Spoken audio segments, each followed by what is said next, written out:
اچھا حضرت، جیسے پچھلا دور تھوڑا مختلف تھا، یہ جدید دور ہے، نیا دور ہے.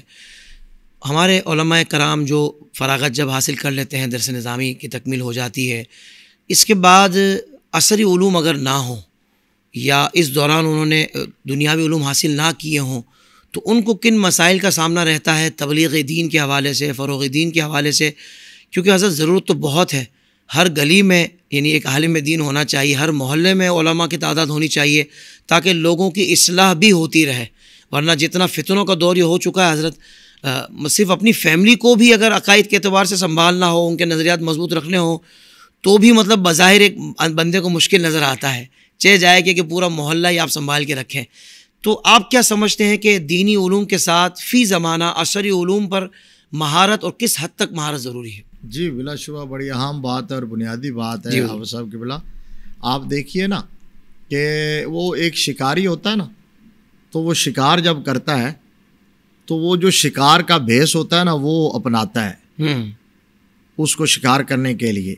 اس کا رنگ اس نے اپنانا ہوتا ہے، اوپر وہ اسی طرح لے لیتا ہے چادر. آپ نے کبھی دیکھا ہے بہروپیے جو ہوتے ہیں، بہروپیے.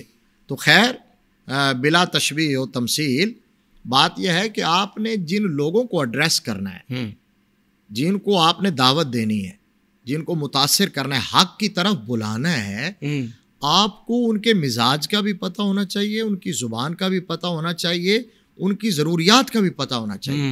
اور جس دور میں ہم جی رہے ہیں تو بہت ایڈوانس دور ہے اور فتنوں کا دور ہے. تو اب روایتی انداز میں، یعنی میں نے کہا کہ بیس وہی ہے، درسیات بیس ہے، درسیات بیس ہیں. جی جی. لیکن آپ یہ کس نے کہا کہ جو نبی رحمت صلی اللہ تعالیٰ علیہ وآلہ وسلم نے حضرت زید بن ثابت کو سریانی زبان سیکھنے کو کہا؟ اللہ اکبر، واہ واہ. تو کیوں کہا سریانی زبان سیکھو؟ جی جی. تو وہ اسی لیے کہا، کیا عربی کافی نہیں تھی؟ ہاں، لہٰذا آپ اچھا لینگویج تو وہ ویسے بھی لینگویج ہوتی ہے، علم نہیں ہوتا، تو وہ تو آپ کو سیکھنی چاہیے. لیکن جدید علوم بھی، اور آج آسان ہو گیا ان کو سیکھنا، یہ ایڈوانس دور ہے، آپ گھر میں بیٹھ کے سیکھ سکتے ہیں. جس دور میں ہم تھے وہ مشکلات کا دور تھا. آپ اندازہ لگائیں کہ جب میں درس نظامی کر رہا تھا اسی دوران میں نے میٹرک بھی کیا، ایف اے بھی کیا، تصوف میں ڈپلومہ بھی کیا، اس کے ساتھ ساتھ ہی میں نے تجوید و قرات کا کورس بھی کیا. بڑی بات. اور پھر فراغت کے بعد جب میں تدریس کر رہا تھا میں نے تخصص فی الفقہ کیا ہے، اور میں تدریس کر رہا تھا حافظ صاحب میں نے یو ایم ٹی سے ایم فل کیا ہے. بہت بڑی بات ہے حضور.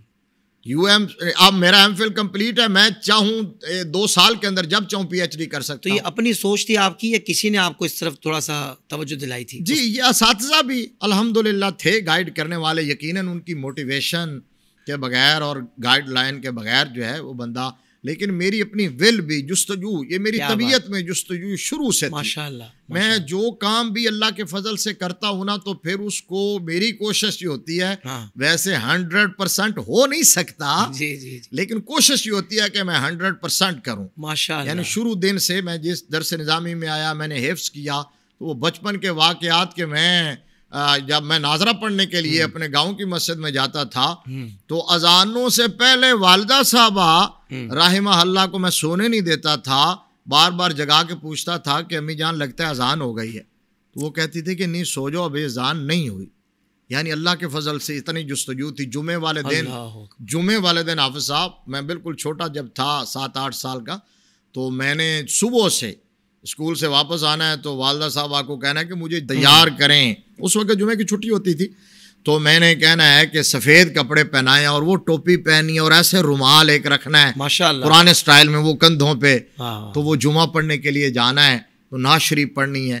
تو یہ اللہ کا کرم جب شامل حال ہوتا ہے تو اس طرح کی توفیقات ملتی ہیں. سبحان اللہ. تو جو آپ نے سوال کیا، ہمارے جتنے علماء ہیں وارثان منبر و محراب ہیں، انہیں ضرور وقت کی نبض پہ ہاتھ رکھنا چاہیے، جدید علوم کو سیکھنا چاہیے.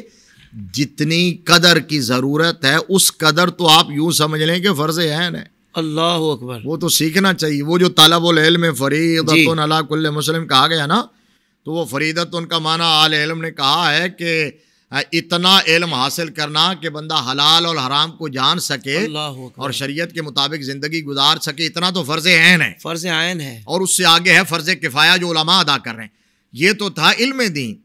تو جو تبلیغ کے لیے تبلیغ کے میدان میں محراب و منبر کا وارث بننا چاہتا ہے تو حالات کے تقاضوں کو سمجھے. بہت خوب. کیونکہ سیدی اعلیٰ حضرت علیہ الرحمہ نے کہا ہے من لم یعرف احوال الزمان فہو جاہل. جو زمانے کے احوال سے واقفیت نہیں رکھتا، سمجھتا نہیں ہے، تو وہ عالم نہیں ہے، وہ جاہل ہے. کیونکہ دین اسلام تو اپ ٹو ڈیٹ ہے، صبح قیامت تک ہر دور کے تقاضوں کے مطابق ہے. ہر نئے آنے والے مسئلے کا حل مفتی دین شرع متین نے پیش کرنا ہے. تو وہ جانتا ہوگا، سمجھتا ہوگا اس کی گہرائی کو، گیرائی کو، مالہ ما علیہ کو، اس کے تقدم تاخر کو، سیاق سباق کو، پیش منظر اور پس منظر کو سمجھتا ہوگا تو تب ہی صحیح رہنمائی کر سکتا ہے. لہذا آج کے دور میں آسان ہے اور وہ جدید علوم ضرور حاصل کرنے کی کوشش کرنی چاہیے. آپ کوئی مت سمجھے کہ اچھا جی آپ نے کہاں تک پڑھا، آپ نے کیا سیکھا. میں یہ جو کچھ کہا یہ سب کچھ پڑھنے کے باوجود میں سمجھتا ہوں کچھ بھی نہیں پڑھ سکا. اللہ اکبر. کچھ بھی نہیں پڑھ سکا. تو آپ کے پاس میدان ہے، آپ پڑھیں، آپ آگے نکلیں. وہ صلاح عام ہے یاران نقطہ داں کے لیے. سوشل میڈیا پر اسلام کی صحیح تعلیمات جاننے کے لیے ابھی حافظ سائر قادری کا نیا YouTube channel Islamic digital studio subscribe کر لیں، اور ہاں نوٹیفیکیشن بیل آئیکن کو بھی پریس کر لیں تاکہ ہماری نئی ویڈیوز آپ تک بر وقت پہنچ سکے.